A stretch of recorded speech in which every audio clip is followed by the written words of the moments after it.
Hello everybody. तो आज की इस क्लास के अंदर जो हमें डिस्कस करना है वो रेजिस्टेंस से संबंधित जो कलर कोडिंग होती है वो हमें करना है।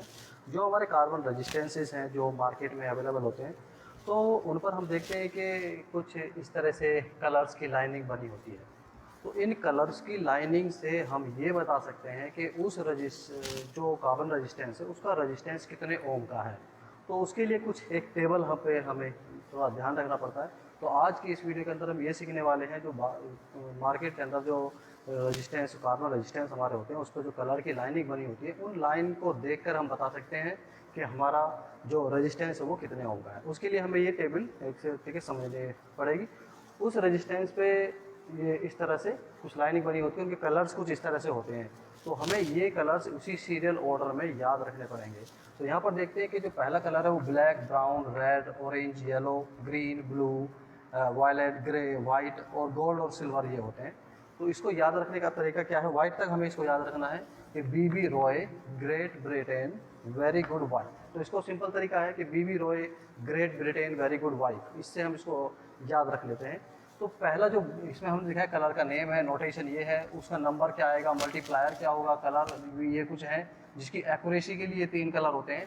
तो 3 उसमें कितनी एक्यूरेसी है वहाँ पर ये लेते हैं। अगर ये कलर भी है तो वो एक्यूरेसी को दर्शाता है।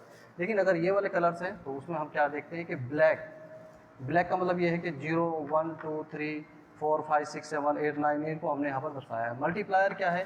10 की पावर 1, 0, 1, 2, 3, 4, 5, 6, 7, 8, 9, 10 और 10 की पावर -1, 10 की पावर -2 ये होता है इसमें। अब इनको कैसे हम यूज़ करते हैं तो हमें ये याद रखना पड़ेगा।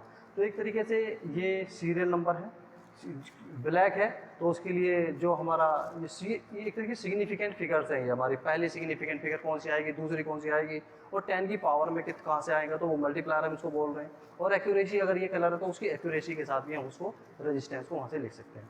तो समझते हैं। तो देखते हैं कि यहाँ पर जो कोई रेजिस्टेंस इस तरह से होता है, मान लेते हैं कि लेफ्ट से राइट को कलर हम पढ़ते हैं। जो हमारे कार्बन रेजिस्टेंस होते हैं उसको हम लेफ्ट से राइट की तरफ को पढ़ते हैं। तो मान लेते हैं कि ABCD कलर। तो पहला वाला जो कलर है ये ए नंबर पे ये देगा हमें फर्स्ट सिग्निफिकेंट फिगर देगा, फर्स्ट सिग्निफिकेंट फिगर, पहला सार्थक अंक देगा। जो बी है, बी यहाँ पर हमें सेकंड फिगर देगा। और जो सी है ये मल्टीप्लायर से संबंधित होता है। जो कलर सी का होगा वो हम उसी कलर को देख के उसका मल्टीप्लायर हम यहाँ पर लिखेंगे।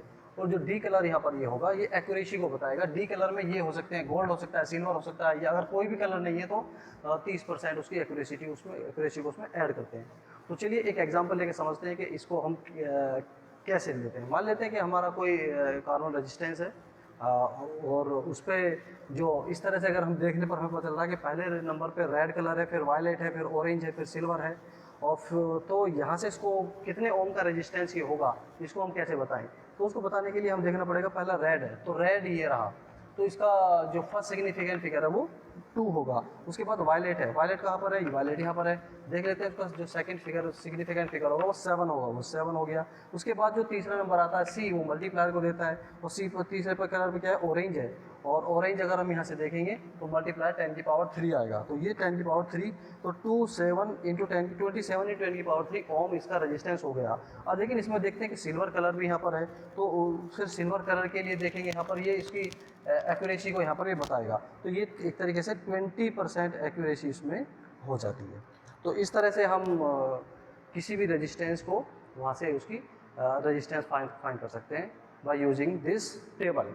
या हम कहें कि जो हमारा ये कलर का ऑर्डर है, BB Roy, great Britain, very good wife को समझ के हम उससे समझ सकते हैं। अब देखते हैं कि जो रेजिस्टेंस, आगे बढ़ते हैं थोड़ा सा और देखते हैं जो रेजिस्टेंस हमारा सीरीज और पैरेलल में होता है, तो वहाँ पर हम सीरीज में और पैरेलल को उसका रिजल्टेंट रेजिस्टेंस कैसे फाइंड करते हैं उसको समझते हैं।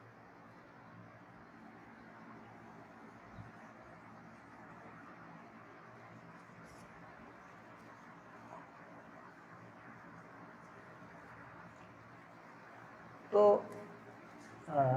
रेजिस्टेंस अगर देख रहे हैं इन सीरीज में, देखते हैं कि रेजिस्टेंस अगर सीरीज में जुड़े हो तो उनका रिजल्टेंट रेजिस्टेंस हम कैसे फाइंड करते हैं।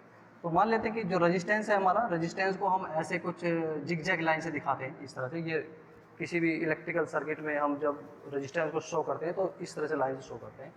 ये मान लेते हैं कि R1 एक रेजिस्टेंस है और दूसरा एक सीरीज में यहाँ पर जुड़ा हुआ है R2 रेजिस्टेंस है। और तीसरा एक रेजिस्टेंस और यहाँ पर ये है R3 रेजिस्टेंस, यहाँ पर ये है। ये दो टर्मिनल है जहाँ से हम पोटेंशियल दे सकते हैं। और मान लेते हैं कि यहाँ से करंट जो आई फ्लो होगी वही करंट यहाँ से भी जाएगी और वही करंट यहाँ से भी जाएगी और वही करंट फिर यहाँ से निकल के आएगी। ये ए और बी दो टर्मिनल यहाँ पर हमने माने, इससे पोटेंशियल हम बाहर से लगा देंगे तो देखते हैं ये है। तो तीनों में हम देखते हैं कि जो करंट है वो सेम गई है लेकिन रेजिस्टेंस अलग अलग है। और पोटेंशियल हम जानते हैं कि V = IR होता है, यानी कि जो करंट है और रेजिस्टेंस है उन दोनों का मल्टीप्लाई क्या कहलाता है, पोटेंशियल ये कहलाता है। तो यहाँ पर हम देख रहे हैं कि रेजिस्टेंस तो अलग अलग है, करंट सेम है, तो इसका मतलब पोटेंशियल डिफरेंस सब में अलग अलग होंगे। तो सीरीज में जो बाहर से जो पोटेंशियल लगाया जाता है, जब रेजिस्टेंस सीरीज में जुड़े हों तो सभी के अंदर जो पोटेंशियल होगा वो अलग अलग होगा, करंट सेम होती है। या हम ये कहेंगे कि जो यहाँ पोटेंशियल होगा नेट जो हमने बाहर से लगाया है वो V1 + V2 + V3, ये क्या है, V1 is the potential drop across R1, V2 is the potential drop across R2 and V3 is the potential drop across R3। तो ये है, तो यहाँ से हम इसको लिख सकते हैं, ये I करंट तो सेम है, IR1 + IR2 और प्लस में IR3, इस तरह से इसको लिखा जा सकता है। ये यहाँ पर जो हमने बाहर से सर्किट में वोल्टेज दिया ये आई का को जो नेट करंट इसमें है उसको इसको कॉमन ले लेंगे और यहाँ पर ले आएंगे और ये आएगा एक तरीके से R1 प्लस में क्या R2 + R3। तो यहाँ से ये नेट वोल्टेज है और नेट करंट है, तो नेट एक तरीके से ये रेजिस्टेंस आता है, तो R1 + R2 + R3। तो इस तरह से यहाँ पर ये रेजिस्टेंस की वैल्यू आ जाती है सीरीज में। हम यहाँ पर देखते हैं कि जो रिजल्टेंट रेजिस्टेंस है आया है वो तीनों को जोड़ के आ रहा है, मतलब अलग अलग को अगर हम देखें और जोड़ कर देखें तो वो ज़्यादा रेजिस्टेंस यहाँ पर बनता है। तो ये सीरीज़ का यहाँ पर है। और सबसे इसमें ध्यान रखने वाली बात ये है कि सीरीज़ के अंदर पोटेंशियल अलग अलग होते हैं और करंट सेम होती है। अगर यही चीज़ हम किसी पैरेलल अगर रेजिस्टेंस हमारे पैरेलल कॉम्बिनेशन में जुड़े हों, पैरेलल कॉम्बिनेशन अगर हमारा हो, यहाँ पर पैरेलल में जोड़ने के लिए क्या करेंगे, एक सर्किट इस तरह से बनाएंगे और यहाँ पर एक रेजिस्टेंस ये होगा, एक रेजिस्टेंस ये है और एक रेजिस्टेंस ये है और फिर यहाँ पर ये अगर ये टर्मिनल हमारे दो टर्मिनल हैं और यहाँ से जो करंट जाएगी वो इस तीन जगह यहाँ पर ये करंट डिवाइड होगी। मान लेते हैं यहाँ पर करंट I1 गई है, यहाँ पर करंट I2 गई है, यहाँ पर करंट I3 जाएगी और सिमिलरली ये करंट फिर बाहर से निकल के यहाँ पर ये निकल जाएंगे। जो बाहर से हमने इसमें वोल्टेज लगाया है ये रेजिस्टेंस R1 है, मान लीजिए रेजिस्टेंस R2 और ये रेजिस्टेंस यहाँ से R3 है। तो इसको हम सीरीज पैरेलल कॉम्बिनेशन यहाँ पर कहते हैं कि यहाँ से जो हमने करंट दी है वो तीन जगह यहाँ पर डिवाइड हुई है और I1, I2, I3 तीनों रेजिस्टेंस में गई है। और हम ये जानते हैं कि जब भी करंट किसी रेजिस्टेंस से फ्लो होगी तो करंट हमेशा उस रेजिस्टेंस से ज़्यादा पास होगी जो जहाँ पर उसको कम रेजिस्टेंस ऑफर होगा।